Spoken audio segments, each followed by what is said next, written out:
नमस्कार। आर के त्यागी, गाजियाबाद NCR दिल्ली। ओम सच्ची जनवानी नमे चैनल पर आपका स्वागत है। Please subscribe YouTube channel, share the video जिससे हमें मदद मिलती है। Like and comment too. If not this, what is organized crime? Obviously, the issue of working and retired bank employees are not going to be decided by any farmer movement. Some unions are very concerned about the farmers movement, unmindful of bankman issues, from whom they collect crores as subscriptions and levied.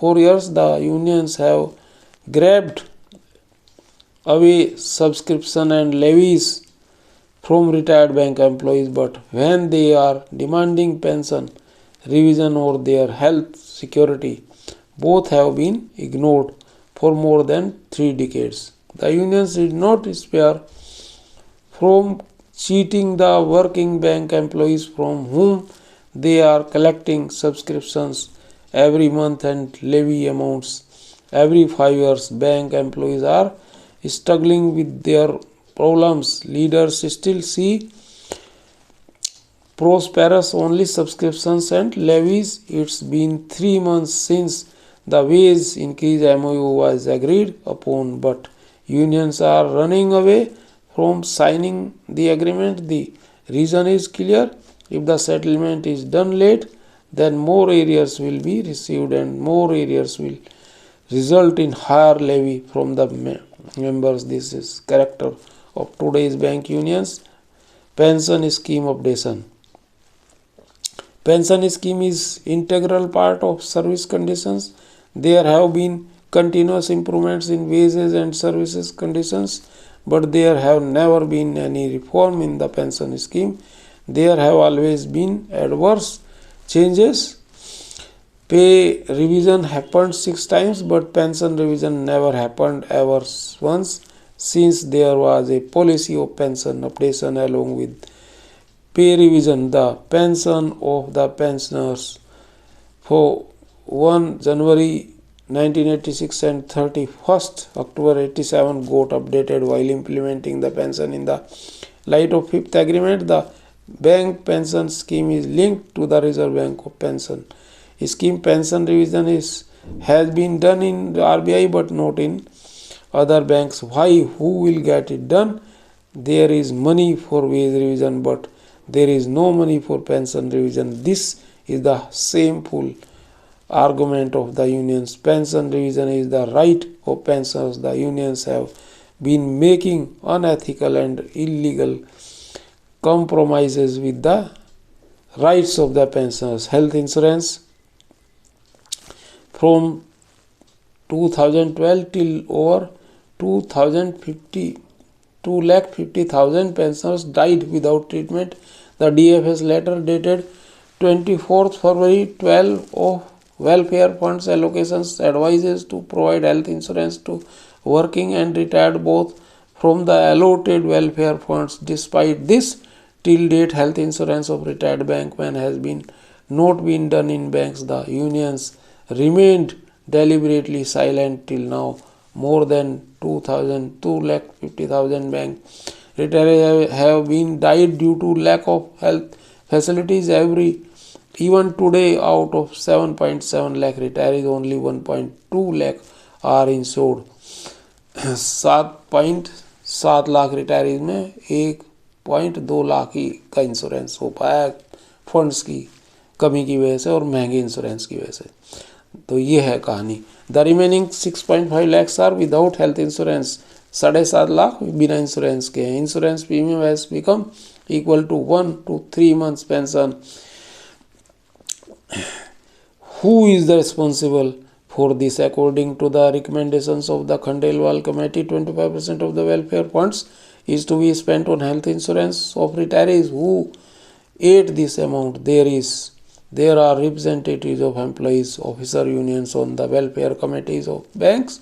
Obviously, the misappropriation of the retirees' share of the welfare funds took place with the consent of the unions. Working bankmen have also updation problems.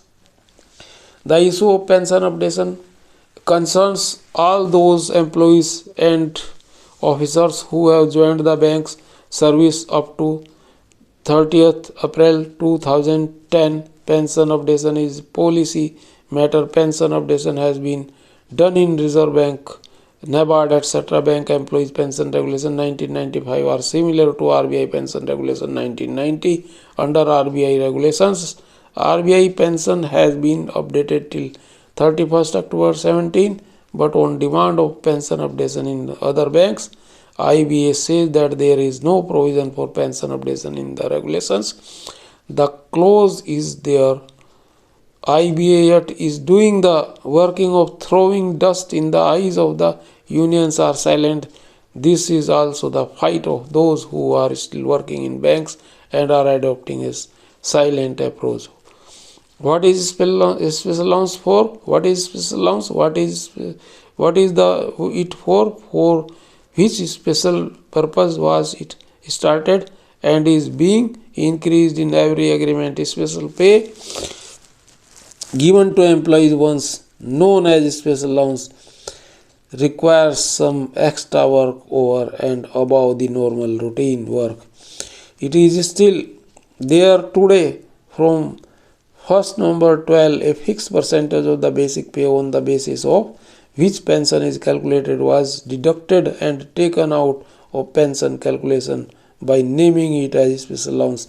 Its purpose was only to curb future pensionary benefits with effect from 1st November 12. It ranged between 7.7% to 11.5% of the basic pay. From 1st November 17, it increased to between 16.4% to 20%, and now it is going to be 27% from 1st November 22. Due to this, the pension amount was reduced to from 50% to 45.5%, 41.8% and 36.5% respectively from 1st November 12, 1st November 17 and 1st November 22. Due to this, there has been no increase in pension in relation to the salary increase. Though this process, the pension has been stuck at the 9th settlement level despite giving donations and levies. These adverse changes have been taking place under the very nose working bank employees, but there has been no resistance or protest by them in a way. This is the result of the great sin of remaining silent, and now it has become a nose around the neck lollipop for pension scheme. The unions imposed NPS on the employees and officers who came to the banks after 1st May 10. Though agreement, and now when the unions talk about the restoration of the old pension scheme, they directly deceive the NPS people who backed OPS about the agreement. Was there not an agreement? It could have been forced. Was there no court also? The government wanted to forcibly impose the DA recommendation on the Bhutlingam committee by changing the DA formula of the banks. There were protests movements. The government had taken a step back, lie face down, and let anything happen. NPS people should not remain in the dark.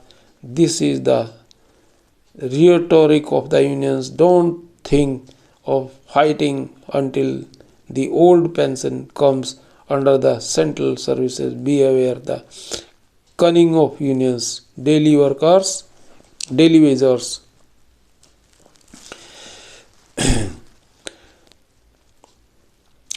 More than 1.5 lakh people are working as daily wages laborers on the regular posts of PNs.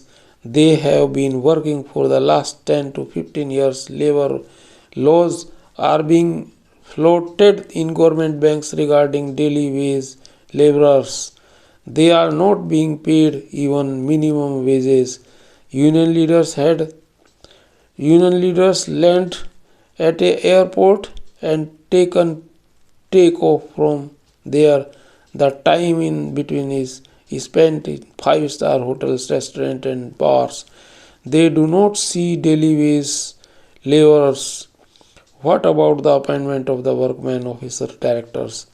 Since post in majority unions in 11 banks are now held by retired leaders, they can become the directors. So what is the point of fighting for it? The majority of the officers union in 12th banks do not have retired leaders, but it is in their best interest to remain silent, because every aspiring officer leader for director is tainted. In all 11 nationalized banks and state bank, no employee officer director on their boards. In this way, the constitution of the boards in these banks is not as per the nationalized act and is unconstitutional. Employees and the officers, representatives, directors are required by law to be on the boards. Majority of the officers, employees, unions are keeping silent on this issue, and these constitutional posts are lying vacant for years. Unions have become a medium for collecting money, and leaders have become opportunists, corrupt, and extortionist. Exploitation and the oppressions will continue. Both creation and fall are eternal truths. What takes years to build takes very little time to collapse. The situation is not going to improve. People will have to think about themselves. Situation has not yet reached to Tina level. ये है JN. Shukla ji का मत और उन्होंने लिखा है 2 मार्च को. धन्यवाद साथियों. भारत माता की जय. वंदे मातरम. सभी लोग संपन्न स्वस्थ रहे.